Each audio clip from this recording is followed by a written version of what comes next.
চট্টগ্রাম বিশ্ববিদ্যালয় কেন্দ্রীয় ছাত্র সংসদ চাকসু নির্বাচনের ফলাফল ঘোষণা করা হয়েছে।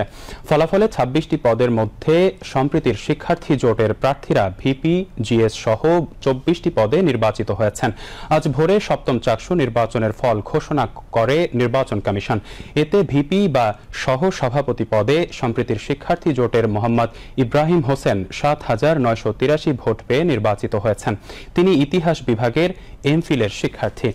তার নিকটতম প্রতিদ্বন্দ্বী ছাত্রদলের সাজ্জাদ হোসেন পেয়েছেন ৪,৩৭৪ ভোট। জিএস সাধারণ সম্পাদক পদে ৮,০৩১ ভোট পেয়ে নির্বাচিত হয়েছেন সম্প্রীতির শিক্ষার্থী জোটের সাইদ বিন হাবিব। তিনি ইতিহাস বিভাগের স্নাতকোত্তরের শিক্ষার্থী। তার নিকটতম প্রতিদ্বন্দ্বী ছাত্রদলের মোহাম্মদ শাফায়েত পেয়েছেন ২,৭২৪ ভোট। এজিএস সাধারণ সম্পাদক পদে নির্বাচিত হয়েছেন ছাত্রদলের আইয়ুবুর রহমান। তিনি পেয়েছেন ৭,০১৪ ভোট। তার নিকটতম প্রতিদ্বন্দ্বী সম্প্রীতির শিক্ষার্থী জোটের সাজ্জাদ হোসেন পেয়েছেন ৫,০৪৫ ভোট।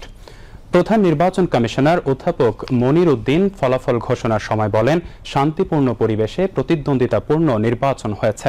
প্রার্থী ও ভোটাররা অসাধারণ উৎসবমুখর পরিবেশে ভোটে অংশগ্রহণ করেছেন।